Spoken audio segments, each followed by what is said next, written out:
Hello and welcome back to Sarvagya एजुटेक बच्चों। तो लास्ट लेक्चर में हमने एस्ट्रोनॉमी के बारे में पढ़ा था और ऑलरेडी हम उसके बारे में अच्छी खासी इन्फॉर्मेशन पढ़ चुके हैं, जिसमें कि हमने सबसे पहले पढ़ा था regarding the origin of universe.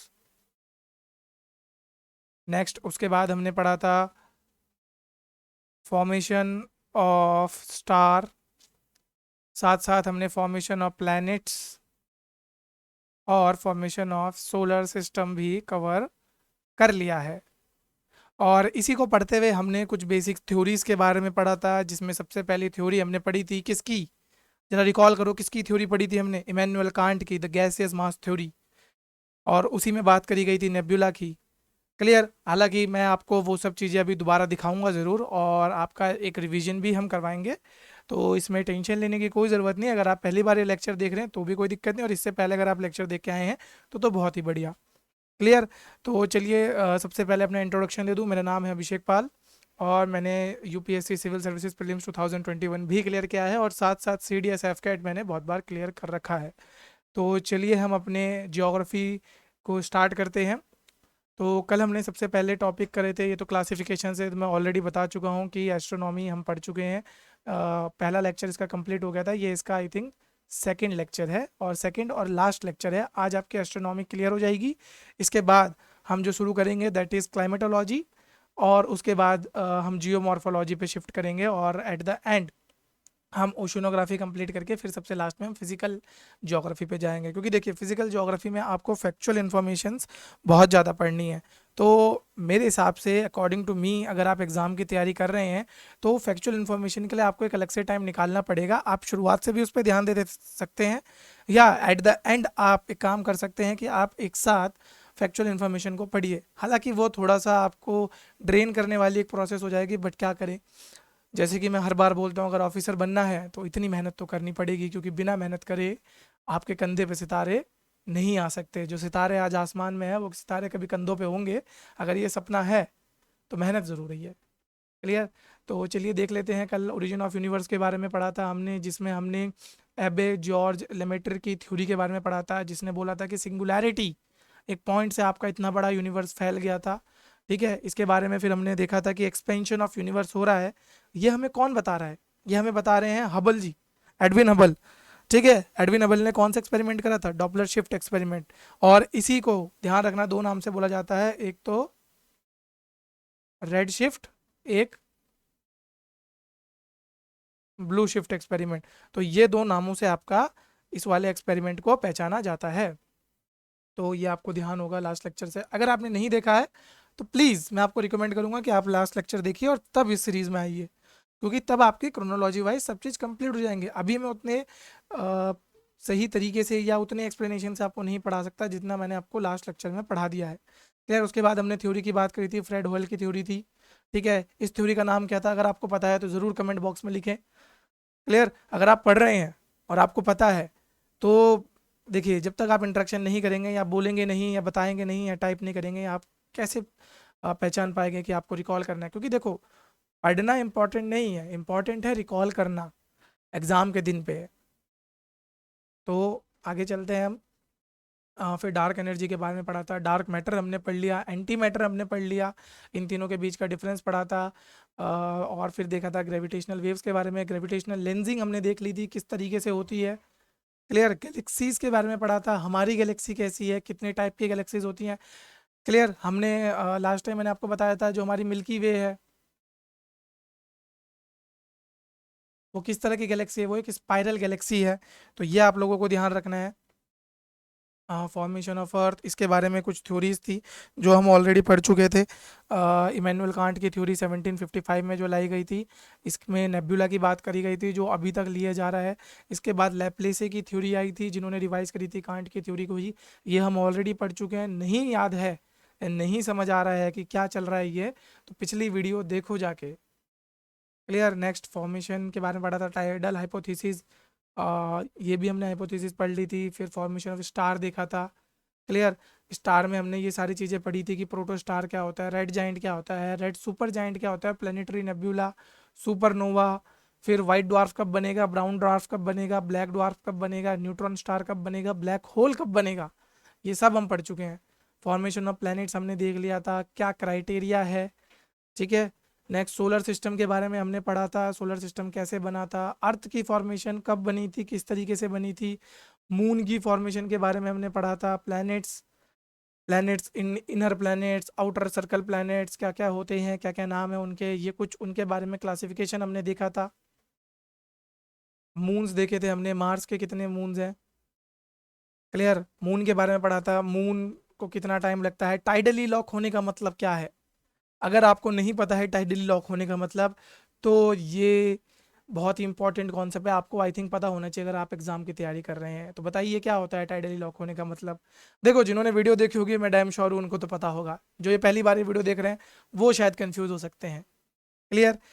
तो ये ध्यान रखना है कि टाइडली लॉक होने का मतलब एक ही फेज हमें दिखेगा किसका, मून का, ऑल ओवर द ईयर।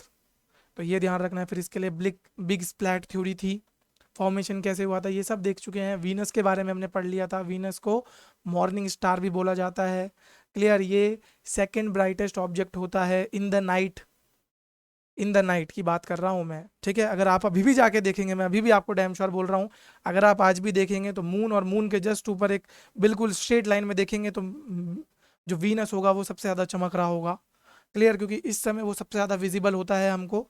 तो ये आपको ध्यान रखना है, सेकंड ब्राइटेस्ट ऑब्जेक्ट है। उसके बाद हमने मार्स के बारे में पढ़ लिया था, मार्स को क्या बोलते हैं, रेड प्लैनेट बोलते हैं। यहाँ पर सोलर सिस्टम का सबसे बड़ा वॉल्केनो है ओलंपस मॉन्स, ये ध्यान रखना है, क्लियर। अगर आपसे पूछा जाए अर्थ पे कौन सबसे बड़ा है तो वो तो आपको याद होगा, लेकिन अगर आपसे पूछ लिया जाए सोलर सिस्टम का सबसे बड़ा, तो ये आपको ध्यान होना चाहिए। नेक्स्ट, इसके दो इरेगुलर शेप मून्स है, फोबोस एंड डियामोस, ये ध्यान रखना है आपको। मार्स को भी आप अर्थ से देख सकते हो, बिल्कुल विजिबल हो जाता है। इसका जो एटमॉस्फेयर है उसमें भी क्या है, 96% ऑफ CO2 है, क्लियर। तो ये आपको ध्यान रखना है, 96% ऑफ CO2 आपका वहां पर भी पाया जा रहा है। आगे बढ़ते हैं, सोलर सिस्टम के बारे में हमने देखा था, तो ये सोलर सिस्टम मैंने आपको बता दिया था। फिर हम बात करते हैं आज के टॉपिक पे। अच्छा, लास्ट टाइम जब मैंने डिस्कस किया था मैंने आपको दो फर्क बताए थे, बताओ क्या फर्क थे वो। जब मैं आपको क्या बोलते हैं सैटर्न वगैरह के बारे में, वीनस और यूरेनस के बारे में बता रहा था, तो क्या फर्क थे वो। एक शब्द मैंने आपको बताया था, डेट इज रेट्रोग्रेड रोटेशन। क्या होता है रेट्रोग्रेड रोटेशन, और फिर आपको बताया तो रिवॉल्यूशन और रोटेशन के बीच का फर्क। तो अगर आपने वीडियो देखी होगी तो आपको तो ये बिल्कुल आसानी से आता होगा, ये आपके लिए हलवा क्वेश्चन है फिर, ठीक है। कौन कौन करता है रेट्रोग्रेड रोटेशन, वीनस और यूरेनस, ठीक है। किस डायरेक्शन में करते हैं, कैसे बहते हैं, रिवॉल्यूशन जब करेंगे तो सारे के सारे प्लैनेट काउंटर क्लॉकवाइज डायरेक्शन में ही रिवॉल्व करेंगे, लेकिन जब आ जाती है रोटेशन की बात तो सिर्फ 8 में से 6 प्लैनेट काउंटर क्लॉकवाइज घूमते हैं, 2 प्लैनेट हैं जो क्लॉकवाइज रोटेशन करते हैं। इसके बारे में आज भी थोड़ा सा देखेंगे जब हम यूरेनस को पढ़ेंगे, क्लियर। ओके, तो आउटर प्लैनेट की जब हमने बात करी थी, तो आउटर प्लैनेट मेनली किससे बने होते हैं, हाइड्रोजन एंड हीलियम से बने होते हैं, मैंने बताया था आपको, ठीक है। जब फॉर्मेशन पढ़ रहे थे तब बताया था आपको कि मेन कंपोनेंट क्या होते हैं हमारे, hydrogen and helium. Two outermost planet Uranus and Neptune, इनमें क्या होती है, आइस पाई जाती है, क्यों, क्योंकि ये बने होते हैं मिलके वाटर, अमोनिया एंड मीथेन। अच्छा, यहाँ पे वाटर किस स्टेट में होगा, ये सॉलिड स्टेट में है, ठीक है, सॉलिड या फिर फ्रोजन स्टेट में है। भी आगे एक टर्म बताऊंगा, ठीक है, गोल्डी लॉक जोन। अगर आपको पता है तो वेल एंड गुड, नहीं पता है तो बस थोड़ा सा वेट करिए, आपको आज क्लियर हो जाएगा कि गोल्डी लॉक जोन होता क्या है।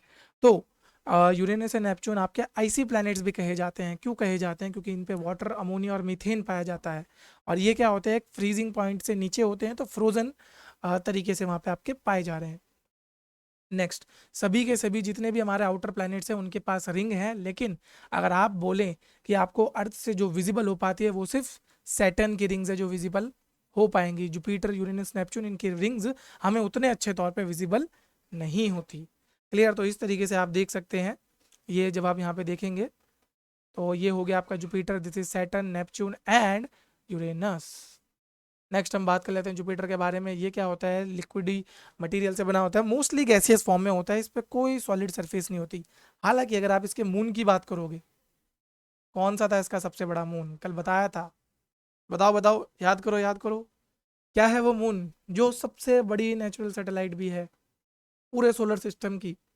सोचो जरा क्या है वो, गैनीमेडे। क्लियर, इवन मरक्यूरी से ज़्यादा बड़ा है ये। अगर आप बात करोगे हमारा जो प्लेनेट है उससे भी ज़्यादा बड़ा है ये एक मून। ये सॉलिड है, ये आपको ध्यान रखना है।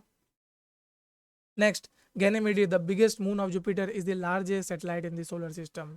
क्लियर, थर्ड ब्राइटेस्ट ऑब्जेक्ट है ये रात के समय। अगर आपने देखा होगा, अभी आपको फोटो दिखाता हूँ। अभी कुछ दिन पहले एक फिनोमिना देखा गया था जहाँ पर कि आपको एक ट्रिलॉजी दिखी होगी, और सब लोगों ने अपने व्हाट्सएप स्टेटस पे लगाया कि भैया देख ली ट्रिलॉजी, देख ली। अब क्या थी वो ट्रिलॉजी, जरा याद करो। ये ट्रिलॉजी थी किन की? भैया आपका मून था यहाँ, फिर उसके ऊपर क्या था आपका, वीनस, और उसके ऊपर क्या था आपका यहाँ पे, जुपिटर। तो इस तरीके से ये एक स्ट्रेट लाइन में आ रखे थे। और अगर आप देख पा रहे होंगे उसकी बहुत सी फोटोज है, हालांकि मैंने भी पीपीटी में डाली है तो आप देख पाएंगे, अगर नहीं देखी तो आप देख लो, कोई इतनी बड़ी बात तो है नहीं। ओके, हाँ, जुपिटर के बारे में एक सबसे इंपॉर्टेंट चीज़ जो आपको ध्यान रखनी चाहिए कि ये रोटेट करता है 1/10 आवर, यानी कि इसकी रोटेटिंग स्पीड सबसे ज़्यादा है। अगर आप प्लैनेट्स की बात करोगे तो सबसे तेज रोटेट ये कर रहा है। नेक्स्ट हम बात करते हैं, नासा ने इसके ऊपर जो प्रोब मिशन भेजा है उसका नाम क्या है, जूनो मिशन। क्लियर, तो ये जूनो मिशन से भी याद रखना है। देखो जब भी स्टैटिक पढ़ो उसके साथ ये भी पढ़ते रहना है कि करंट में क्या चल रहा है। अगर करंट से अपडेटेड रहोगे तो ज़्यादा बेटर रहोगे, एक अच्छी पोजीशन में रहोगे एग्जाम क्लियर करने की। तो ये ध्यान रखना है, दिस इज योर जुपिटर। ठीक है बच्चों, वीनस और दैट इज मून। तो ये रही आपकी ट्रोलॉजी, ये रहे मून भाई साहब आपके चंदा मामा, ठीक है, ये रहे वीनस और ये रहे आपके जुपिटर साहब। तो ये आपको ध्यान रखना है, नहीं देखा था तो अब देख लो। नेक्स्ट अगर बात करें सैटर्न के बारे में, सैटर्न, सैटर्न क्या है, इसकी रिंग्स हमें क्या होती है, विजिबल होती हैं, ये आपको ध्यान रखना है। टाइटन क्या है, इसका जो सबसे बड़ा मून है। क्लियर, वो क्या है, second largest moon in the solar system है। तो सबसे बड़ा अभी ऑलरेडी बता चुका हूं मैं, क्या, गैनीमेडी। और इसके बाद आपका क्या आ जाता है, next is your Titan. Clear, तो ये ध्यान रखना है। लार्जर देन आपका मर्क्यूरी, ये भी लार्जर देन मर्क्यूरी है। बताओ कितना छोटा है मर्क्यूरी, गजब बेइज्जती है भाई इसकी तो। And it is the only satellite in the solar system with substantial atmosphere, nitrogen rich. तो टाइटन, ठीक है। अच्छा, टाइटन के बारे में अगर आप मार्वल फैन हो तो टाइटन आपको भी पता होगा। यहाँ से एक भयानक प्राणी आया था जिसने आधी पॉपुलेशन खत्म कर दी थी। जिसको ये बात नहीं समझ आई तो बच्चों आप बिल्कुल सही ट्रैक पे हो। अगर आपको ये जोक नहीं समझ आ रहा है तो यानी कि आपने मार्वल कभी नहीं देखी, और देखना भी मत जब तक एग्जाम नहीं निकल जाता। ठीक है, टाइम वेस्ट है सब चीज़ें। Next, all four gas giant have rings although only Saturn rings is easily observable from earth. तो इस तरीके से हमको सैटर्न विजिबल हो पाता है। नेक्स्ट बात करेंगे यूरेनस की, और यूरेनस के बारे में एक बहुत इंपॉर्टेंट चीज़ अभी बताता हूँ आपको, बस थोड़ा सा ध्यान रखिएगा। जब आप नॉर्मल प्लेनेट की बात करोगे तो नॉर्मल प्लेनेट जैसे फॉर एग्जांपल अर्थ की बात कर लेते हैं, तो जब भी अर्थ बनाते हो आप, क्या अर्थ ऐसे बनाते हो आप? ऐसे तो नहीं बनाते होंगे आई होप। अगर ऐसे बना रहे हो तो ठीक है, अब तक बचपने में माफ़ किया तुम्हें, पर आज के बाद ऐसे मत बनाना। क्लियर, आज के बाद जब भी बनाओगे, ग्लोब देखा है कैसे होता है, इस तरीके से होता है।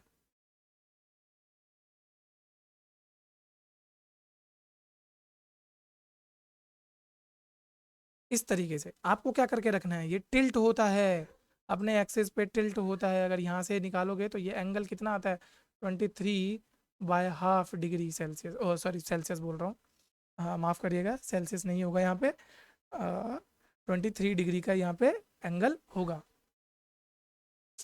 एक सेकेंड, दोबारा बना लेते हैं। तो इस तरीके से, तो यहाँ से जब आप निकालोगे तो ये कितना एंगल आएगा आपका, 23 डिग्री हाफ। तो ये एंगल आएगा, तो यानी कि ये क्या दिखा रहा है, ये टिल्टेड है अपने एक्सिस पे। क्लियर, और ऐसे ही आपके सारे प्लैनेट किसी ना किसी एक्सिस पे टिल्ट हैं। बट ये क्या है, अब यहाँ पर ध्यान रखना, जब आप इसके ऑर्बिट की बात करोगे तो ऑर्बिट इस तरीके से है। तो यानी कि ये जो टिल्ट है ये किस वे में टिल्ट है, यहाँ पर अगर आप देख पा रहे होंगे ये परपेंडिकुलर है थोड़ा सा, मतलब इस तरीके का एंगल बना रहा है। ये अगर हम बात करें ऑर्बिट की, तो इसका ऑर्बिट इधर को है और इसका टिल्ट ऐसे है।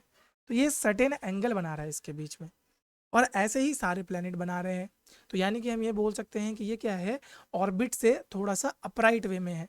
बट जब आप यूरेनस की बात करोगे तो ये किस वे में है, इसका जो रोटेशन होता है वो किस वे में होता है, अर्थ का तो देखो यहाँ पर 23 का है, इसका रोटेशन अगर ये इस तरीके से ऑर्बिट में घूमेगा, किस वे में हो रहा है, ऑन दी इक्वेटर वे में हो रहा है, यानी कि यहाँ पर इसके पोल्स की तरफ से ये इस तरीके से रोटेट करेगा।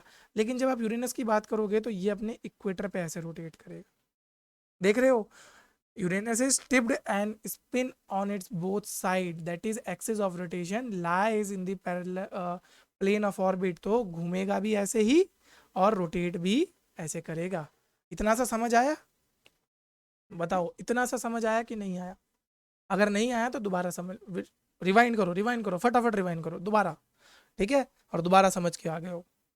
अब सेकंड प्लेनेट और देख लो कौन सा है। वीनस भी ऐसा ही है, पर वीनस क्या है, कंप्लीटली अपोजिट है। देख रहे हैं यहाँ पे 177 डिग्री का यहाँ पे उसने टिल्ट ले रखा है, तो यानी कि ये भी थोड़ा बहुत अपराइट ही आ जाता है। ये है इसका ऑर्बिट, ऑर्बिट यानी कि ये पोल्स के थ्रू अपना रोटेशन लेता है, जो हमें समझना है। ये क्या करता है, ये अपने इक्वेटर पे रोटेशन लेता है, बस इतनी सी बात आपको ध्यान रखनी है। बाकी वीनस और यूरेनस आपका रेट्रोग्रेड रोटेशन करते हैं, ये तो हमें कल ही पता लग गया था। और जिन बच्चों को आज पता लगा है वो अपने लिए ताली बजा लो, बहुत बढ़िया चीज़ पता लग गई तुम्हें, ठीक है। तो आगे बढ़ते हैं इसमें। तो ये आपको ध्यान रखना है, अगर ढंग से समझना है तो इस तरीके से देख सकते हो आप इसका रोटेशन। तो यूरेनस देखो यहाँ पर क्या है, पूरा का पूरा, अगर ऑर्बिट की बात करें तो ऑर्बिट इस तरीके से होगा, तो ऑर्बिट के यहाँ पे तो ये ऐसे रोटेट कर रहा है। अर्थ जबकि ऐसे रोटेट करता है, ऑर्बिट होता है ऐसे। वीनस कंप्लीटली अपोजिट है, देखो ये, क्लियर। तो ये आप लोगों को ध्यान रखना है। और इनकी जब बात करोगे सिर्फ ये है जो क्लॉकवाइज करेगा, ये वाला और ये वाला, ये दोनों क्लॉकवाइज रोटेट करेंगे, अदरवाइज बाकी सब क्या कर रहे हैं, एंटी क्लॉकवाइज रोटेट कर रहे हैं। तो बच्चों बस इतना सा ध्यान रखते हुए चलना है आपको। नेक्स्ट अगर हम बात करें नेपच्यून के, इसे बोला जाता है ट्विन ऑफ यूरेनस। अच्छा, कल मैंने एक और ट्विन का बारे में आपको बताया था, अर्थ का ट्विन। कौन था अर्थ का ट्विन, जरा बताओ, अर्थ का ट्विन कौन है? अब देखो सच बोलूँ तो सवाल मैंने इसलिए पूछा क्योंकि मुझे पानी पीना था, बट फिर भी इस सवाल का जवाब आपको देना पड़ेगा। तो अर्थ का ट्विन था आपका कौन? 7 करोड़ में अगर सवाल आ गया तो सही करोगे, गलत वीनस, अगर वीनस जवाब दिया है तो समझ लो 7 करोड़ जीत गए। चलो नेपच्यून की बात करते हैं। नेपच्यून पे थे हम। नेपच्यून क्या है, एक थिक एटमॉस्फेयर से सराउंडेड है, जिसमें कि क्या मेनली क्या है आपका हाइड्रोजन एंड हीलियम है। और इसमें सबसे ज़्यादा प्रपोर्शन ऑफ आइस है। क्यों आइस है, क्यों? वाटर, अमोनिया, मीथेन, ये तीनों क्या है, फ्रोजन फॉर्म में यहाँ पर प्रेजेंट हमें पाई जाती हैं। और नेपच्यून के पास क्या है, सबसे तेज हवाएं इसके ऊपर बहती है अभी तक, पूरे सोलर सिस्टम में सबसे तेज हवाएं, अराउंड अराउंड 2100 किलोमीटर पर हार की स्पीड से इसमें हवाएं बहती हैं। तो सोचो अगर वहाँ पे अगर आपने पेपर प्लेन उड़ाया तो शायद आप पकड़ भी ना पाओ, इतनी तेज बहेगा पेपर प्लेन। नेक्स्ट बात कर लेते हैं other bodies in the solar system. एक सेकेंड बच्चों है, मैं आपको दिखा देता हूँ ये थोड़ा सा इसमें पीपीटी में। तो एस्ट्रॉयड की अगर चलो तब तक मैं वैसे ही बता देता हूँ। एस्ट्रॉयड क्या होता है आपका, एक तरीके का किस तरह का सब्सटेंस होता है, प्लानिटरी सब्सटेंस होता है ये यहाँ पे, क्लियर। तो ये आपको ध्यान रखना है। वेट अ मिनट बच्चों, बस एक सेकेंड ना।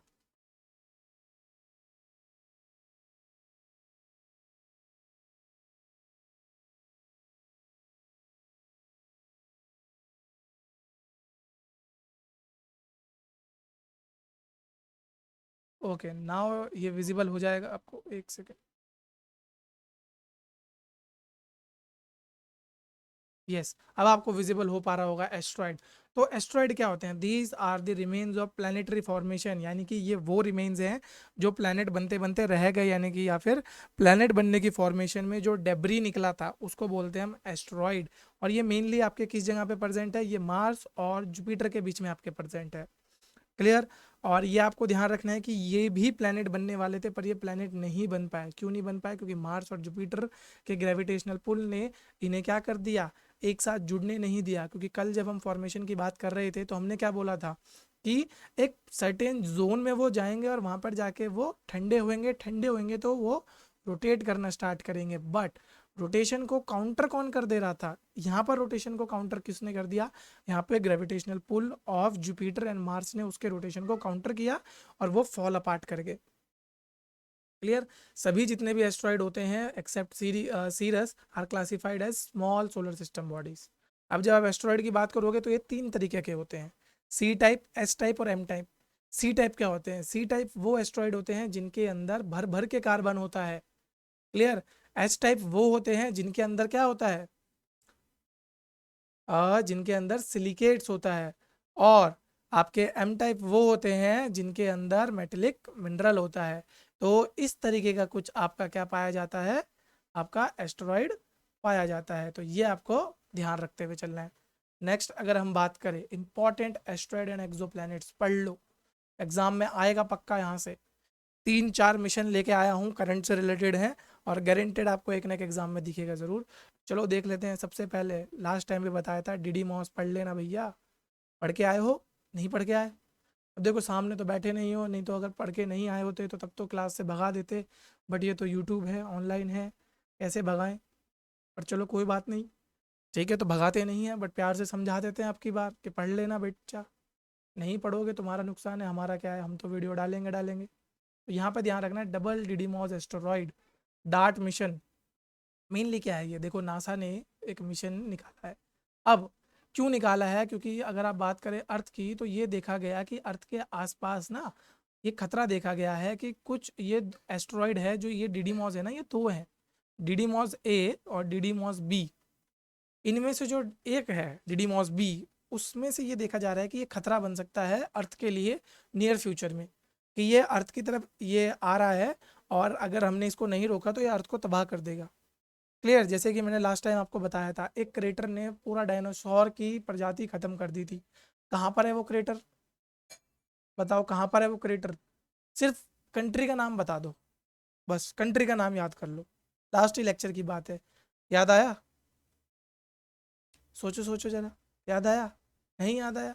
अरे वहाँ का कार्टेल बड़ा फेमस है, ठीक है। तो मैक्सिको, मैक्सिको में है ना वो कार्टर, तो वो ध्यान रखना है आपको।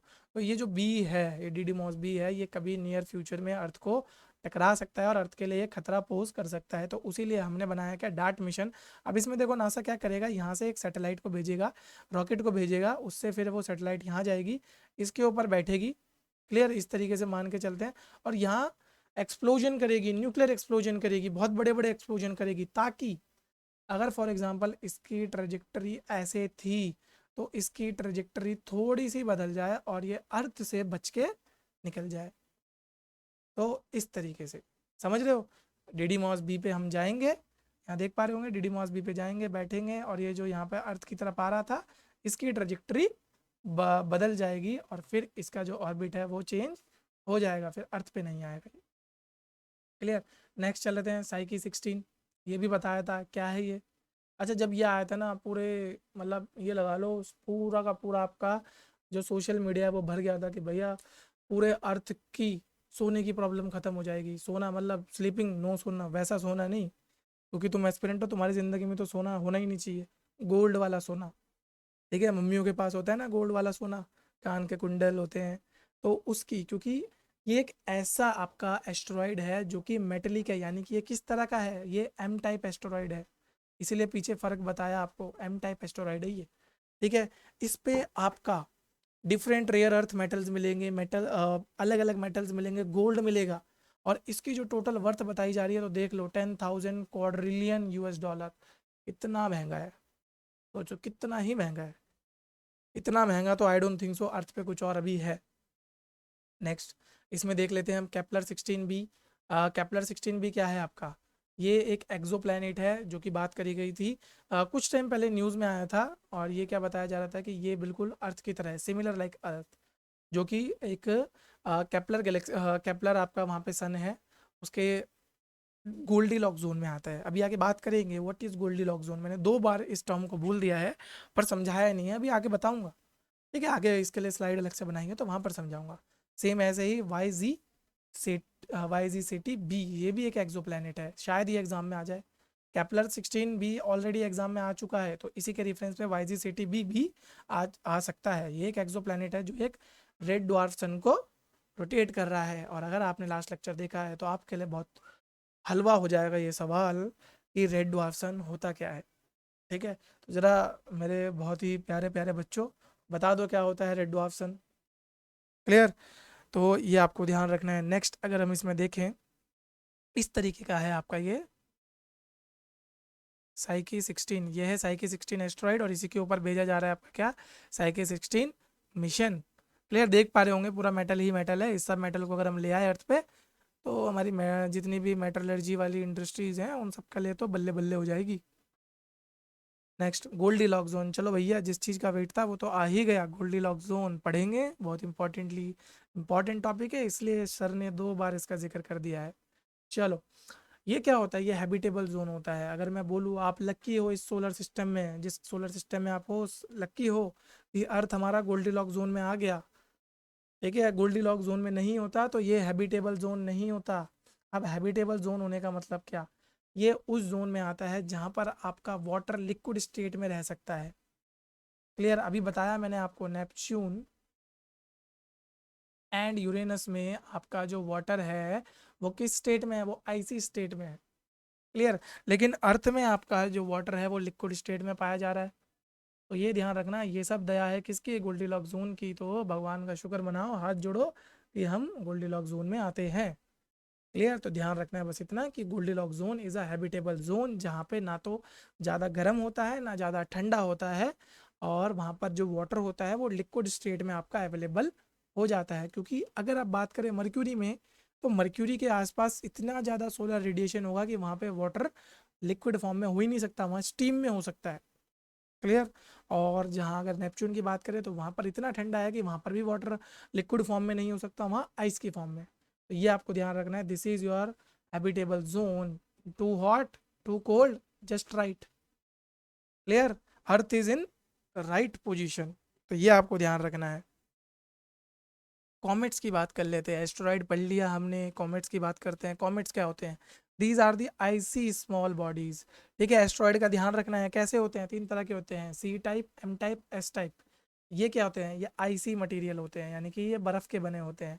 जब ये आपका ट्रैवल करते हैं एटमॉस्फेयर के थ्रू तो हीटअप हो जाते हैं। क्लियर? हीटअप हो जाते हैं और इन्हीं को बोल दिया जाता है, फिर ये रिलीज करते हैं आपके डस्ट एंड गैसेस को। और कभी कभी ऐसा देखा जाता है कि अगर ये ज़्यादा ही हीटअप हो गए तो ये कम्प्लीटली डिस्टिंग्विश हो जाते हैं, यहाँ सॉरी कम्प्लीटली एक्सटिंग्विश हो जाते हैं, यानी कि ख़त्म हो जाते हैं अपने आप। तो ये आपको ध्यान रखना है। तो इसके अंदर एक सॉलिड प्रोपोर्शन होता है जिसमें कि वाटर होगा, आइस होगा एंड डस्ट पार्टिकल होंगे।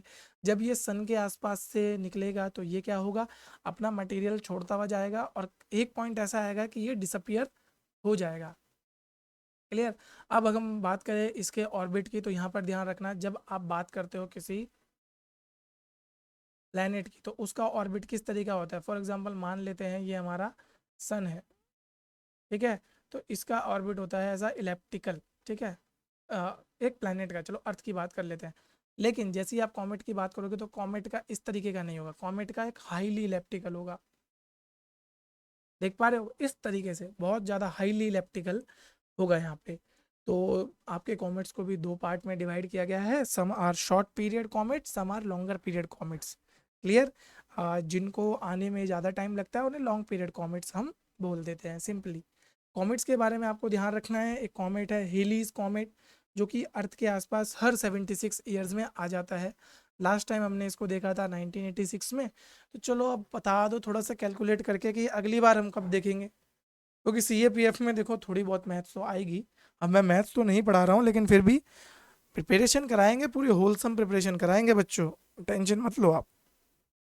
तो जरा कैलकुलेट करो, 1986 से अगर हम कैलकुलेट करें, 1986 प्लस 76, 12, 8 8 16 17, सॉरी 8 8 16, तो ये समवेयर अराउंड 2062 में आएगा अब जाके। तो आई थिंक तब तक जिंदा बचे तो ज़रूर देखेंगे, नहीं बचे तो फिर कोई कह नहीं सकते। तो इस तरीके से आपको ध्यान रखना है, ये होता है आपका कॉमेट। क्लियर? ये इसका न्यूक्लियस होता है, और जब भी ये चलता है इस तरीके से लॉन्ग टेल छोड़ता हुआ जाता है। तो ये आप लोगों को ध्यान रखना है, और ये है पूरी डस्ट टेल, यहाँ पर ये अपना क्या छोड़ता जाएगा, डेबरी। ठीक है, इसका प्रोनाउंसिएशन होता है डेबरी। नेक्स्ट हम बात कर लेते हैं किस चीज़ के बारे में, मीटियोर्स के बारे में। देखो मीटियोर्स को शूटिंग स्टार भी बोला जाता है।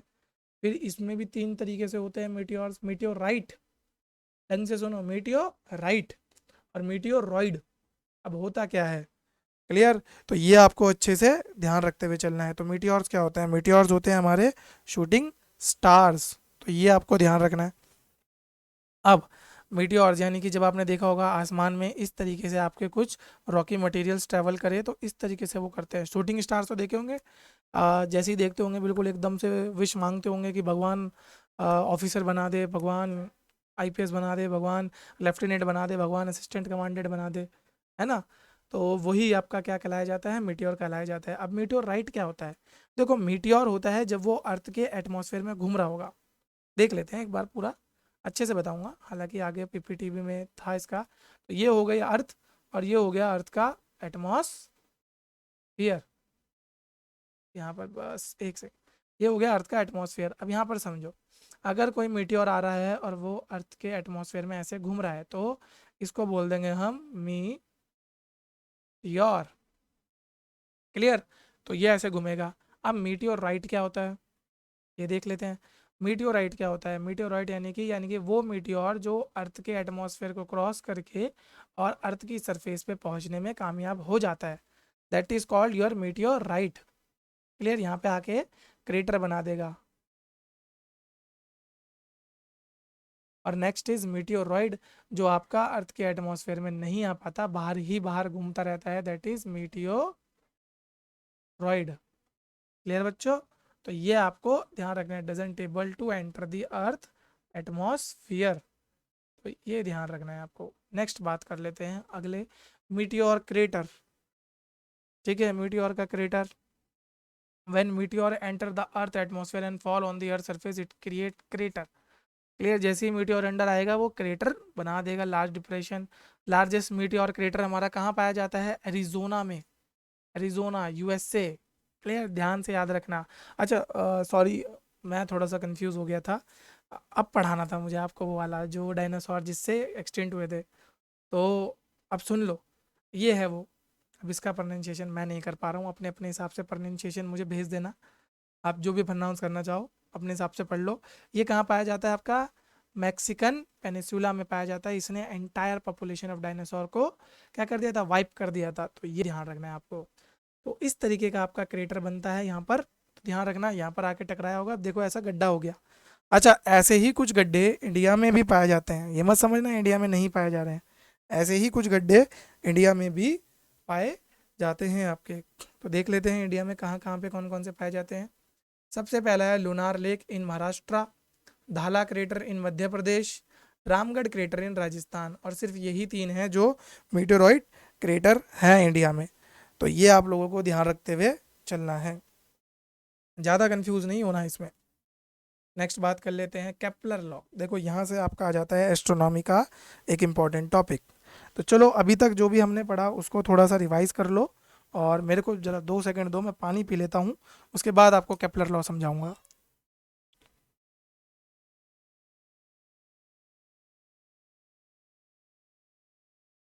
अच्छा, ऐसा नहीं कि गायब हो जाओ यहाँ से वीडियो पॉज करके, रिवाइज करने के लिए दिया है। तो जितने भी अभी तक नोट्स बनाए हैं उनको रिवाइज भी कर लो।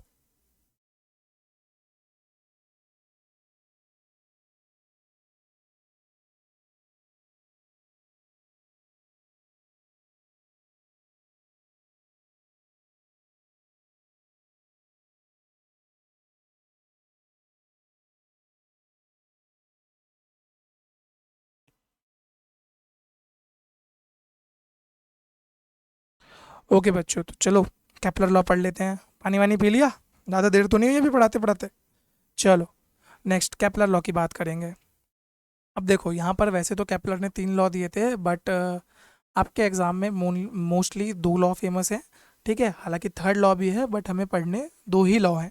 तो चलो, केपलर का फर्स्ट लॉ ये क्या कहता है कि जो प्लैनेट है, ठीक है, प्लैनेट का जो ऑर्बिट होता है ना, वो क्या होता है? एक इलेप्टिकल शेप का होता है। और उसमें जो सन होगा वो 2 फोकाई, देखो अगर मैं बात करूँ नॉर्मल, हमने जियोमेट्री पढ़ी है, अगर एक सर्कल बोलूँ मैं, ठीक है, सर्कल है, ठीक मान लो सर्कल है ये। सर्कल का क्या होता है? एक सेंटर होता है, क्लियर, इतना तो याद है, सर्कल का एक सेंटर होता है। बट अगर मैं बोलूँ आपको कुछ इस तरीके का है हमारा, इसका सेंटर ढूंढो, क्या होगा इसका सेंटर? ठीक है, तो यहाँ पर हम सेंटर की बात तो नहीं कर रहे हैं, बट हाँ इसके फोकस की बात कर रहे हैं। तो इलेप्टिकल पाथ में क्या होते हैं, दो फोकाई होते हैं, एक यहाँ होता है, एक यहाँ होता है। तो ये यही कह रहा है कि जब भी एक प्लैनेट ऑर्बिट करता है इलेप्टिकल पार्ट में, तो सन इन दो में से किसी एक फोकाई पे बैठा हुआ होगा। ये आपको ध्यान रखना है। तो देख लेते हैं इसका डायग्राम। तो इस तरीके से क्लियर, एक फोकस ये हो गया, एक फोकस ये हो गया। तो प्लैनेट ऐसे रिवॉल्व कर रहा है, तो कभी किसी के लिए यहाँ होगा, किसी के लिए। फॉर एग्जांपल अगर बात कर लेते हैं हम, ये मान के चलते हैं ये मर्क्यूरी के लिए है। अगर हम अर्थ की बात करें तो अर्थ के लिए ऐसा हो सकता है, अर्थ के लिए वो यहाँ पर हो, यानी कि उसका इलेप्टिकल ऑर्बिट इस तरीके का बना हुआ हो। क्लियर, तो वो साइज के ऊपर वेरी करता है, तो ये आपको ध्यान रखना है। सेकंड लॉ की बात करते हैं। अब जब ये फोकस से आप लाइन ज्वाइन करोगे, चलो एक बार करके दिखा देता हूँ। मान के चलो ये है ये वाला एरिया, और ये वाला एरिया। हालांकि ये थोड़ा और बड़ा होना चाहिए था, चलो इसको इतना कर लेते हैं। क्लियर, वो पुराने वाला भूल जाओ, ये वाला याद रखना। तो इसी को अब ध्यान रखना, इस वाले डायग्राम को अपने दिमाग में याद रखना। तो ये क्या कह रहा है, a line segment joining a planet and the sun sweeps out equal area during equal interval of time. यानी कि ये एक फिजिक्स के नियम की बात कर रहा है, जो कि आपका स्पेस में लगता है। यानी कि अगर आप सन को ज्वाइन करो, एक लाइन बनाओ किसी प्लैनेट और सन के बीच में, तो वो इक्वल अमाउंट ऑफ टाइम में हमेशा इक्वल एरिया ही कवर करेगा। कैसे, ये देख लेते हैं। जैसे यहाँ पर इस जगह पे ये हो गया, ठीक है। अभी आप लोगों के दिमाग में एक छोटा सा कन्फ्यूजन आएगा, और वो मैं क्लियर करके जाऊंगा। तो ये क्या कह रहा है, एरिया बराबर कवर करेगा। तो आप तो यहाँ पे देख पा रहे होंगे कि भैया यहाँ तो अगर टी की हम बात करें, तो टी में ये यहाँ से इस पोजीशन से यहाँ पे आया, इस वाले, और सेम टी टाइम में ये यहाँ से यहाँ गया। तो आप देख पा रहे होंगे यहाँ पर तो इसने डिस्टेंस कम ट्रेवल किया, तो यहाँ पर डिस्टेंस ज़्यादा ट्रेवल किया, है कि नहीं? फिर हम कैसे बोल सकते हैं इक्वल एरिया? अरे बेवकूफ़ हो, एरिया ये होगा, पूरा शेडेड रीजन है एरिया। ठीक है, जब से स्कूल छोड़ा तुम तो स्कूल के कॉन्सेप्ट ही भूल गए। अगर नहीं भूले तो बहुत बढ़िया बात है, फिर तो तुम्हारा एग्जाम पक्का निकलेगा, टेंशन मत लो। तो ये ध्यान रखना है, ये है आपका एरिया जो आपको ध्यान रखना है। अच्छा, इसमें साथ साथ आप एक और चीज़ देख पा रहे होंगे, जो इससे एक रेलेवेंस या एक रेफरेंस हम निकाल सकते हैं, कि जब कोई भी प्लैनेट सन के पास होता है, तो वो क्या करता है, वो ज़्यादा डिस्टेंस कवर कर रहा है सेम टाइम में। यानी कि लिख लो इसे, नोट्स में लिख लो, अभी पेज उठाओ और लिख लो, बहुत इंपॉर्टेंट चीज़ है बच्चों, कभी आएगा ज़रूर आएगा। ठीक है, कि when planet is closer to star, it travels faster.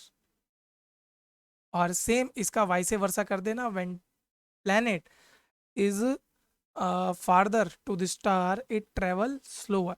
ये आपको ध्यान रखना है। क्लियर, ये लाइन लिख ली, हालांकि आगे लिखी हुई है, स्क्रीनशॉट ले लेना, कोई बात नहीं। अब यहाँ पर देखो, it has more kinetic energy near perihelion. अब ये क्या सवाल है, पेरीहिलियन बड़ा भयंकर टर्म है। अच्छा, डर रहे हो अगर इस टर्म से, तो मैं बता दूं, पेरीहिलियन एपीहिलियन अब तक 4-5 बार यूपीएससी पूछ चुकी है, और सीएपीएफ सीडीएस दोनों में पूछ चुकी है। ठीक है, तो अभी इसको याद रखो कि पेरीहिलियन पे उसकी काइनेटिक एनर्जी ज़्यादा होगी। काइनेटिक एनर्जी ज़्यादा होने की मतलब यानी कि वो फास्ट होगी।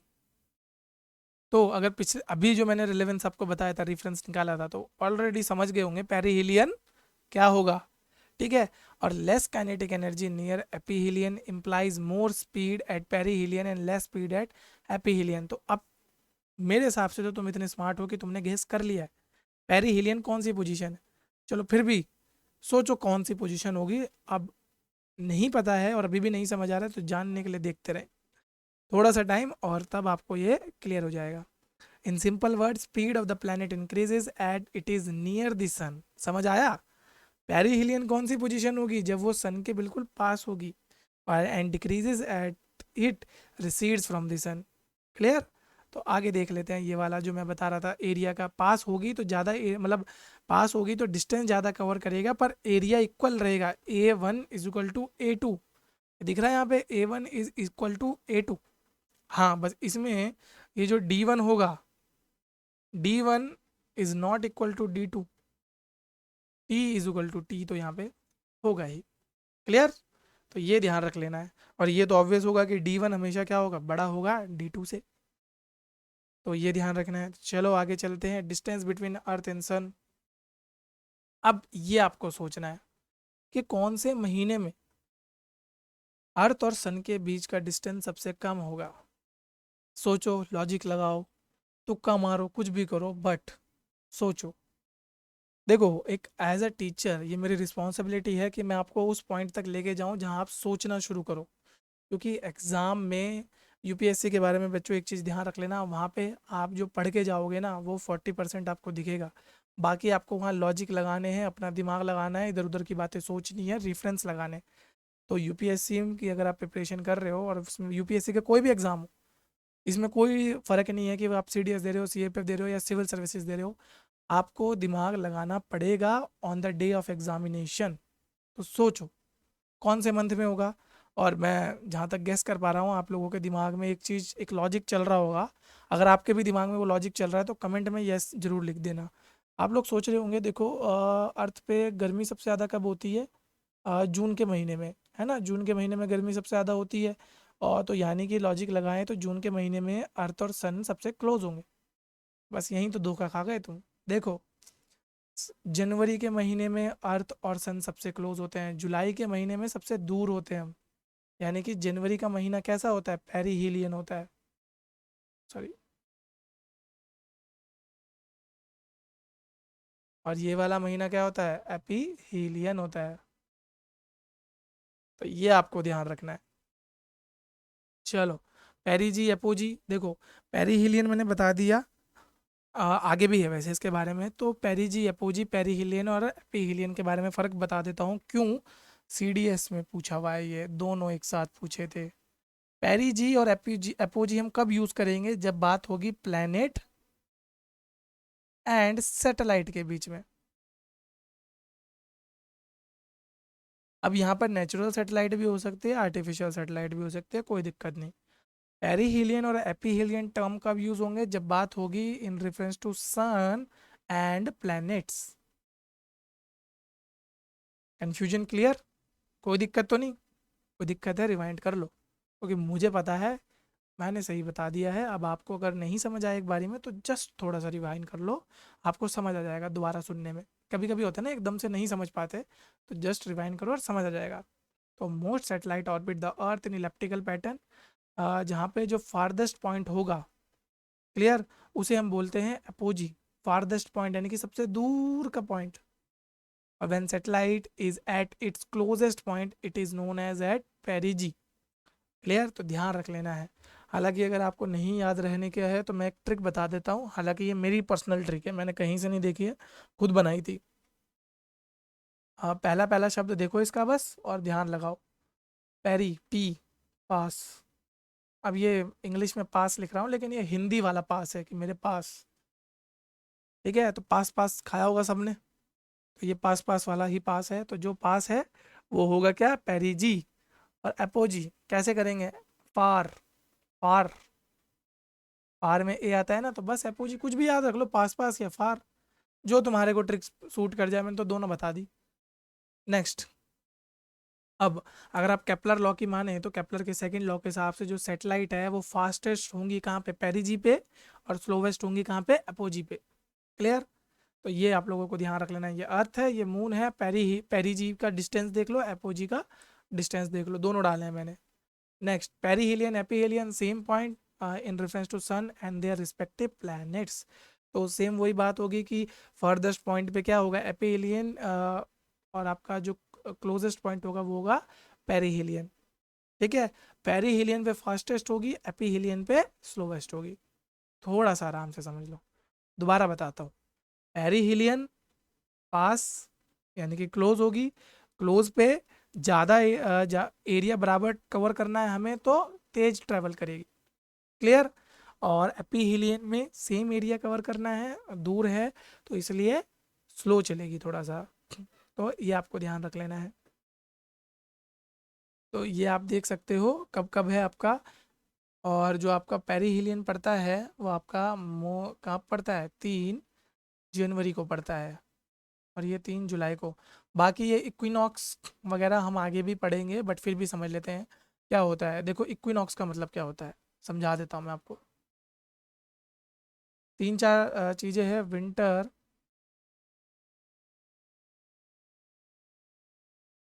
सॉलिस्ट, समर सॉलिस्ट, इक्विनॉक्स। ये क्या होता है, positioning of sun in respect to earth की। सन की पोजीशन क्या है, अब देखो हम ऐसे करते हैं। तो मैंने बताया, अरे थोड़ा सा डायग्राम से थोड़ा सा बस देख लेना। अगर आपका जो सन है, ठीक है, ये होगा आपका क्या, इक्वेटर। ये हो जाएगा आपका tropic of cancer, this is your tropic of capricorn. Clear. अगर आपका सन डायरेक्टली लाई कर रहा है बिल्कुल ट्रॉपिक ऑफ कैंसर के ऊपर, यानी कि डायरेक्ट सनरेज कहाँ जा रही हैं, ट्रॉपिक ऑफ कैंसर के ऊपर जा रही हैं, तो यू आर इन समर सॉलिस्ट, यानी कि आपका सन कहाँ है, बिल्कुल कैंसर के ऊपर है। और अगर आपका सन कहाँ पर है, कैप्रिकॉर्न के ऊपर है, तो आपका क्या है, विंटर सॉलिस्ट। लेकिन अगर आपका सन कहाँ है, इक्वेटर के ऊपर उसकी डायरेक्ट सन रेज जा रही हैं, तो आप क्या हो, इक्विनॉक्स में हो। ठीक है, तो ये ध्यान रखना है। समर सॉलिस्ट आपका फॉर द नॉर्दर्न हेमिस्फेयर कब आता है, 21 जून के लगभग में आता है आपका। ठीक है, जून के महीने में। और ये यहाँ पर कितने में आता है आपका, ये आता है दिसंबर के महीने में, 21 22 दिसंबर। और इक्विनॉक्स आपका साल में 2 बार आता है। अब क्यों आता है साल में 2 बार, तो चलो देख लेते हैं। सबसे पहले तो इक्वेटर यहाँ पे समझते हैं। अगर 21 जून में, 21 जून से फिर ये नीचे आएगा तो क्या पड़ जाएगा आपका, 23 सितंबर। ठीक है, और 23 सितंबर के पास यहाँ पे आएगा, फिर ये यहाँ से ऊपर जाना भी तो स्टार्ट करेगा। फिर ये यहाँ पर कब आता है दोबारा, 23 मार्च। तो देखो एक साल में आ तो गया 2 बार। क्लियर। तो इक्विनॉक्स आपका साल में 2 बार आता है, कब कब, 21 मार्च और 23 सितंबर। और ये हो गया 21 जून एंड 21 दिसंबर। तो ये आपको बच्चों ध्यान रखते हुए चलना है। नेक्स्ट हम बात कर लेते हैं, why satellite planet revolve rather than staying still in a place. वैसे तो बहुत मासूम सा सवाल है, बच्चों वाला सवाल है, आपको ऑलरेडी पता होगा। बट अगर ये सवाल आपको नहीं पता है तो सुन लो। ठीक है, दो इंपॉर्टेंट फोर्स एक्ट करती हैं, अभी भी मौका है, सोच लो कौन सी इंपॉर्टेंट फोर्स है, बता देते हैं। एक तो हो गई ग्रेविटेशनल फोर्स जो उसको इनवर्ड्स खींचेगी। दूसरी होगी सेंट्रीफ्यूगल फोर्स जो उसको आउटवर्ड फेंकेगी। तो इन दोनों फोर्सेस क्या करती हैं, एक दूसरे को बैलेंस आउट करती हैं। सेंट्रीफ्यूगल फोर्स क्यों आ रही है, ड्यू टू रिवॉल्यूशन। कभी हाथ में लट्टू घुमाया है, या मतलब आपने लट्टू बनाया तो होगा ही ना। एक धागे से कोई चीज़ बांध दी, कोई हैवी मटेरियल बांध दिया, फिर उसे हाथ से ऐसे घुमाते हो, स्विंग करते हो। तो आप देखोगे जितनी जोर की आप स्विंग करोगे उतना ज़्यादा वो बाहर की तरफ को निकलेगा। उस पर सेंट्रीफ्यूगल फोर्स लग रहा है, और आप उसे उंगली से खींच रहे हो, यानी कि वो ग्रेविटेशनल पुल की तरह है। ये देख लो ये। ठीक है, तो सेंट्रीपिटल फोर्स यहाँ है, और सेंट्रीपिटल फोर्स ही यहाँ पर हम बात करेंगे ग्रेविटेशनल फोर्स। क्लियर। तो यहाँ पे अगर हम सन मान लें, यहाँ पर हम अपना बॉल की जगह अर्थ मान लें, तो ये जो सेंट्रीपिटल फोर्स है वो क्या है, हमारी ग्रेविटेशनल फोर्स। और फिर यहाँ पर सेंट्रीफ्यूगल फोर्स। चलो नेक्स्ट चलते हैं, सन आ गए, सूर्यदेव। ठीक है, तो सूर्यदेव के बारे में पढ़ेंगे थोड़ा सा, इनकी कृपा है तभी हम यहाँ हैं। ये रोटेट करते हैं काउंटर क्लॉकवाइज डायरेक्शन। आपके सोलर सिस्टम में ना बच्चों ज़्यादा चीज़ें काउंटर क्लॉकवाइज हो रही हैं। क्लियर। तो ये ध्यान रखना है, because of its very high temperature many atoms in it is ionised. ठीक है, अब समझ लेते हैं आयनाइज होने का मतलब। देखो एटम बताया था मैंने, प्रोटॉन प्लस न्यूट्रॉन, फिर यहाँ पर होता है क्या, ऑर्बिट। ऑर्बिट में होते हैं आपके इलेक्ट्रॉन, और ये ऑर्बिट कैसे होते हैं, S P D F। ऐसे होते हैं ना, 2s1, इस तरीके से कन्फिग्रेशन पड़ी होगी। सोचो मत, नहीं याद है कोई दिक्कत नहीं। कोई अगर नॉन मैथ बैकग्राउंड या नॉन साइंस बैकग्राउंड वाला है वो तो सुनो ही मत। अब देखो होता क्या है, बस ये सुनते चलो। अब नॉर्मली क्या होता है कि ये आपका न्यूक्लियस है, इसके अराउंड ये इलेक्ट्रॉन घूमते रहते हैं। बट अगर मैं इसको एनर्जी दे दूं, अच्छी खासी एनर्जी दे दूं, तो ये क्या होते हैं, ये जो इलेक्ट्रॉन होते हैं ये इस ऑर्बिट से बाहर पॉप आउट हो जाते हैं। ऑर्बिट से बाहर आ जाते हैं तो फ्री आयंस की तरह घूमते हैं। क्लियर? यही स्टेट को हम बोलते हैं क्या? Ionize state. और जब आपके आयंस फ्रीली बहने लग जाएं तो उस स्टेट को हम क्या बोलते हैं? Plasma state. Three state of matter पढ़ा होगा बचपन से, सॉलिड लिक्विड गैस। अब आपके पास दो और आ गई हैं। एक तो आ गई है आपकी क्या? Plasma state. क्लियर? तो ये आपको ध्यान रखना है। आपका जो सन है वो मेनली बना है हाइड्रोजन एंड हीलियम, जो हम शुरू से पढ़ते आ रहे हैं। नेक्स्ट, ऑन एन एवरेज जो सन हमारा रोटेट करता है ऑन इट्स एक्सेस कितने दिन में कर लेता है? 27 डेज में। सिमिलर है किसकी तरह? मून। तो जैसे चंदा मामा करते हैं वैसे सूर्य चाचा भी हमारे 27 दिन में ही घूम पा रहे हैं। क्लियर? हाउएवर, ये ध्यान रखना है। अब देखो, ये क्या है? प्लाज्मा स्टेट में ना तो सॉलिड है, ना लिक्विड है, ना गैस है। प्लाज्मा है, ये आपका लिक्विड और गैस के बीच की एक फॉर्म होती है। तो अब यहाँ पर क्या होगा? अब ये बहुत ध्यान से समझना है आपको। अगर सॉलिड होता तो ऊपर से नीचे तक का स्ट्रक्चर एक साथ घूमता, ठीक है। लिक्विड होता तो भी आपका क्या होता है? तब देखो, जब लिक्विड होता है, फॉर एग्जांपल ये तो आपने देखा होगा, अगर एक नदी की मैं बात करूं, नदी बचपन में पढ़ा होगा ये कॉन्सेप्ट। नदी में मान के चलो फ्लो इधर को हो रहा है, तो इसमें जो साइड होती है वहां पर जो आपकी स्पीड होती है वो थोड़ी सी कम होती है, लेकिन जो सेंटर ऑफ द रिवर में फ्लो हो रहा है वहां पे स्पीड बहुत ज़्यादा होती है। इसलिए तो बोलते हैं कि किनारे पे ना हो, बीच में जाओगे तो भाव में फंस जाओगे, ऐसा होता है ना। ठीक है, तो यहाँ पर भी यही हो रहा है कि जो इक्वेटर है इसका, सन का इक्वेटर, वहां पर क्योंकि ये लिक्विड स्टेट ही है प्लाज्मा आपकी, तो वहां पर आपका इक्वेटर बहुत तेज फ्लो करता है, बहुत तेज स्पिन करता है इन कंपैरिजन टू पोल्स। देख लो, यहाँ पर ये 25 दिन में ही अपना रोटेशन कर लेता है, इसको 26 दिन लग रहे हैं, यहाँ 28 दिन, यहाँ 31 दिन, और यहाँ 35 दिन। क्लियर? अब क्यों हो रहा है, इसके पीछे एक और फोर्स का हम इनको जिक्र सुनने को मिलेगा, कोरियोलिसिस फोर्स। क्लियर? ठीक है, कोरियोलिस फोर्स, ये आपको ध्यान रखना है। कोरियोलिस फोर्स क्या होती है? वो इक्वेटर पे मतलब इक्वेटर की तरफ आपका इसको ज्यादा तेज घुमाती है। कोरियोलिस फोर्स आपकी लगती है because of the rotation of the earth. तो ये आपको ध्यान रखना है। नेक्स्ट हम बात करेंगे स्ट्रक्चर ऑफ सन। ठीक है, तो बस थोड़ा सा आराम से बैठ जाओ, कुछ नहीं, ये बिल्कुल एक मूवी की तरह समझो और इसको सुनते रहो बस ध्यान से। सबसे पहले हम आउटर लेयर से इनर लेयर की तरफ चलना स्टार्ट करते हैं। सबसे पहले बात कर लेते हैं फोटोस्फेयर। आपको दिख रहा होगा फोटोस्फेयर कहाँ है? फोटोस्फेयर क्या है? जो आपको दिखता है ना सूरज, वो फोटोस्फेयर दिखता है आपको। Visible surface of the sun, brightest outermost layer of the sun, जो आपका रेडिएशन को एमिट करती है, जो धूप आपके पास आती है ना, वो कहाँ से आती है? फोटोस्फेयर। तो it is the most important part of the sun. Clear? यहाँ पे टेम्परेचर होता है अराउंड 6000 डिग्री सेल्सियस। नेक्स्ट अगर हम बात करें किसकी? क्रोमोस्फेयर। अब देखो, फोटोस्फेयर पढ़ लिया, फोटोस्फेयर के जस्ट ऊपर पे आपका आ जाता है क्या? क्रोमोस्फेयर। हालांकि ये हमें नहीं दिखता, ठीक है, क्योंकि ये कोल्डर रीजन होता है, थोड़ा सा कोल्ड होता है ये इन कंपैरिजन टू फोटोस्फेयर। यहाँ पर टेम्परेचर थोड़ा सा कम होता है। क्लियर? ये सिर्फ हमें कब दिखता है? जब एक्लिप्स आता है। अब एक्लिप्स क्या होता है सुन लो जरा। एक्लिप्स यानी कि ये मान के चलो ये अर्थ है, ये आपका सन है, और इनके बीच में आ जाए मून। ठीक है, इनके बीच में आ जाए मून, तो इसको बोलेंगे हम क्या? सोलर एक्लिप्स, यानी कि सूर्य ग्रहण जो आपका होता है। ठीक है, अब यहाँ पर क्या होता है? जो रेज आ रही होती हैं इस तरीके से, और वो यहाँ से शेडो रीजन होके पुटरे होती हैं। तो इसमें जो इसका ये फोटोस्फेयर वाला पार्ट होता है ना, ये बिल्कुल खत्म, मतलब दिखना बंद हो जाता है। मैं तभी देखते हो सूर्य ग्रहण के टाइम पूरा अंधेरा हो जाता है, दिखना हमें बंद हो जाता है।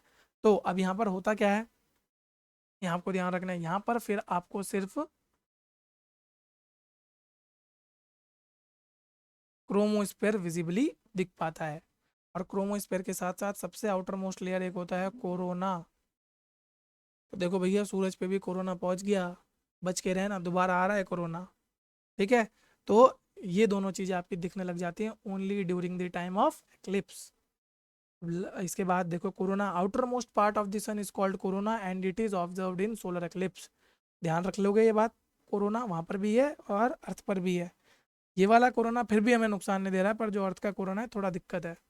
नेक्स्ट अब बात करते हैं किसकी? कन्वेक्टिव जोन की। तो ये क्या होता है? ये एक ऐसा जोन है जो एनर्जी ट्रांसफर करता है। देखो एनर्जी जो मेन आ रही है वो आ रही है कोर से, क्लियर। तो ये ट्रांसफर कर देता है कन्वेक्टिव जोन किसको, फोटोस्फीयर को, जो कोर से एनर्जी आ रही है। तो ये आपको ध्यान रखना है। इसके जस्ट नीचे होता है रेडिएटिव जोन, ये आपका जो कोर की एनर्जी आ रही है उसे रेडिएशन के थ्रू ट्रांसफर कर देता है, बस ये फर्क है। रेडिएशन के थ्रू कर रहा है तो ये रेडिएटिव जोन। नेक्स्ट कोर की बात करेंगे, यही है भैया सोर्स ऑफ ऑल एनर्जी।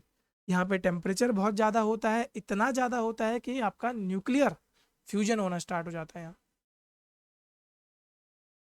कल बताया था ना न्यूक्लियर फ्यूजन किसी भी स्टार में सबसे इंपॉर्टेंट है। न्यूक्लियर फ्यूजन नहीं होगा तो वो स्टार स्टार्ट नहीं होगा, मतलब जलना स्टार्ट नहीं होगा। और इसका फ्यूल क्या होता है, हाइड्रोजन।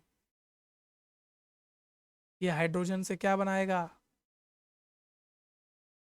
हीलियम बनाएगा बच्चों। हाइड्रोजन से बनाएगा क्या, हीलियम। तो ये आपको ध्यान रखना है। अब नेक्स्ट इसमें आपको देखो यहाँ पर कुछ ना धक्के से दिख रहे होंगे, काले काले धक्के दिख रहे हैं यहाँ पे, ये विजिबल है, ये देखो ये काला स्पॉट, ठीक है। चलो दोबारा दिखा देता हूँ, देखो काला स्पॉट दिखा है यहाँ पे, दिख रहा है। चलो तो अब इसमें आपको ध्यान रखना है,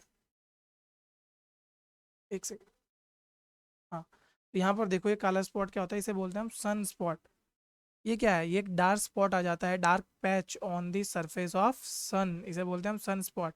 ये हमें डार्क दिखता है क्योंकि यहाँ पर जो टेम्परेचर होता है वो थोड़ा सा कूल होता है। 15 ध्यान रखना 500 डिग्री सेल्सियस से लेके 1500 डिग्री सेल्सियस तक यहाँ पे टेम्परेचर डाउन हो सकता है। अब इसमें जो ब्लैक रीजन है इसे बोलते हैं हम उम्ब्रा, और जो वाइट रीजन है इसे बोलते हैं न्यूम्ब्रा। तो ये आपको ध्यान रखना है। तो उम्ब्रा और न्यूम्ब्रा ऑलरेडी सीडीएस में पूछा जा चुका है, ठीक है। हमको क्यों पता है, हमने देखो एक चीज करी है PYQ, और भयंकर करके करा है, मतलब ऐसा करा है कि लगभग लगभग बहुत सारे क्वेश्चन करे हैं, तो हमको आइडिया हो गया है कि कहाँ से क्वेश्चन आएंगे, ठीक है। एक बहुत अच्छी कोटेशन अगर आप लोगों ने सुनी हो कि अगर आपको फ्यूचर के बारे में जानना है तो first read about your history. अगर आपने किसी चीज़ की हिस्ट्री जान ली तो आप फ्यूचर को जान पाएंगे। History repeat itself, clear. First as a tragedy, second as a farce. ये बहुत इंपॉर्टेंट एक फिलोसफर थे आपके, द कार्ल मार्क्स। उन्होंने बोला था कि भैया फ्यूचर को प्रिडिक्ट करना है, first know about your history. क्योंकि आप कुछ भी चेंज कर लो, आप अपना बिहेवियर चेंज नहीं कर सकते। आपने जैसा अपने पास्ट में बिहेव किया होगा आप आगे जाके भी वैसा ही बिहेव करोगे, until unless you change your behaviour. ये भी हो सकता है, ठीक है। जैसे एक और बहुत इंपॉर्टेंट कोट है, change is the only constant. तो you can change yourself any time. और अगर आपको ऑफिसर बनना है तो you should change yourself in a way how a officer behave, ठीक है। तो ऑफिसर जिस वे में बिहेव करता है ना, उस वे में आज ही से डालना शुरू करो।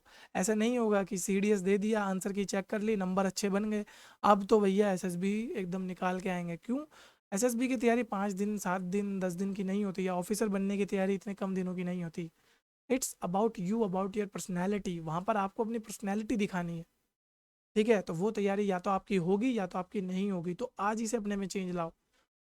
जाओ प्रिंट आउट निकालो OLQs का और उनको अपने दिमाग में रट लो और छाप लो कि मुझे ये बनना है, ये OLQ अपने अंदर लाने हैं, क्लियर। और one of the most important OLQ होती है अटेंटिवनेस, ठीक है। आप अटेंटिव होने चाहिए, जैसे अभी आप लेक्चर पढ़ रहे हैं तो आपको एक एक चीज़ के बारे में पता होना चाहिए। और अटेंटिवनेस के साथ साथ आपको रिस्पॉन्स भी तो देना पड़ेगा, तो कमेंट भी तो करो। क्यों नहीं लिख रहे हो कमेंट। और अगर अच्छा लग रहा है तो लाइक भी करो, सब्सक्राइब भी करो और शेयर भी करो, अपने दोस्तों को भी पढ़ाओ। दोस्तों को भी भेजो ये वीडियो कि देखो भैया इतनी अच्छी वीडियो आई है। चलो आगे बढ़ते हैं। सोलर विंड, ठीक है। थोड़ा सा बस, और ये खत्म होने वाला है लेक्चर, बस थोड़ा सा पेशेंस। सोलर विंड क्या होते हैं, solar wind is a stream of energised charge particle, primarily electrons and protons. ये ध्यान रखना है आपका, ठीक है। तो ये क्या होता है आपका एक आपका सोलर फ्लेयर्स जो हम बोलते हैं, वो प्लाज्मा स्टेट में आपके बाहर निकलते हैं, आयनाइज्ड आइटम के वे में बाहर निकलते हैं। जैसे यहाँ पर आपने देखा अभी पीछे, ये देखो यहाँ से, ये देखो फ्लेयर्स निकल रहे हैं ना। तो ऑलरेडी बता चुका हूँ, यहाँ पर आपके क्या होते हैं, आयन्स होते हैं। तो यहाँ से फ्लेयर्स में भी आयन्स ही निकलेंगे। तो इस तरीके से आपको ध्यान रखना है। जब ये सोलर फ्लेयर्स आते हैं तो ये अर्थ की मैग्नेटिक फील्ड से रिएक्ट करते हैं। और शुक्र करो भगवान का कि अर्थ के पास मैग्नेटिक फील्ड है, वरना अदरवाइज ये जो सोलर फ्लेयर्स हैं ये अर्थ के टेम्परेचर को बहुत ज़्यादा नुकसान पहुंचा देते। और अभी हम जो ये कम्युनिकेशन कर पा रहे हैं ना, इनको भी बहुत ज़्यादा नुकसान पहुंचता है ये सोलर फ्लेयर से। चलो नेक्स्ट पढ़ते हैं इफेक्ट क्या होते हैं। इसका सबसे इंपॉर्टेंट इफेक्ट होता है ऑरोरा। सुना है? नहीं सुना है तो आप सुन लो, ठीक है। देखो दोबारा देख लो, जब ये यहाँ पर रिएक्ट करेगा, अब देखो आपको अर्थ की मैग्नेटिक फील्ड दिख रही होगी, अगर सोलर विंड को कहीं से अर्थ के अंदर एंटर करना होगा तो वो कहाँ से करेगी? देखो इस जगह से ना, उसके पास एक स्लाइट पॉसिबिलिटी है कि वो यहाँ से एंटर कर जाए, और होता भी है यही, ठीक है। इधर से भी है, यहाँ से एंटर कर जाती है अर्थ के अंदर, क्लियर। और उस वजह से फिर ये आयनाइज्ड पार्टिकल होंगे तो आयंस कुछ ना कुछ तो अपना फर्क दिखाएंगे। तो ये ऑरोरा इस तरीके से आपका क्या होता है, दिखने लग जाता है, ग्रीन लाइट आने लग जाती है। और ये क्यों हो रहा है? क्योंकि एटमॉस्फेयर में आपके आयनाइज्ड पार्टिकल्स हैं, ठीक है। अब आयनाइज्ड पार्टिकल जो होंगे वो अपनी एनर्जी को एमिट करेंगे, तो एनर्जी जब वो एमिट कर रहे होंगे तो वो इस ग्रीन लाइट के फॉर्म में अपनी एनर्जी को एमिट कर रहे हैं, क्लियर। चलो बच्चों, आज का लेक्चर यहीं तक था। थैंक यू, जय हिंद। और आप सबसे मेरी तो होप यही है कि आप सबको ये लेक्चर बहुत पसंद आ रहा होगा, और अगर ये आपको लेक्चर पसंद आ रहा है तो please like, subscribe and share. और अगर आपको ये एस्ट्रोनॉमी का कंप्लीट पीडीएफ चाहिए तो आप हमारे टेलीग्राम चैनल के साथ जुड़ सकते हो, सर्वज्ञ एजुटेक। और या फिर आप मैं यूट्यूब के डिस्क्रिप्शन में भी ये लिंक डाल दूंगा, तो वहाँ से भी आप इसको डाउनलोड कर सकते हो। तो थैंक यू वेरी मच। मिलते हैं बच्चों आपसे अगली वीडियो में, जो कि आएगी कल, इसी मतलब कल भी हम इसमें आगे जो मैंने बताया आपको क्लाइमेटोलॉजी के लिए। तो चलिए आपसे अलविदा लेता हूँ, कल आपसे फिर मुलाकात होगी। धन्यवाद।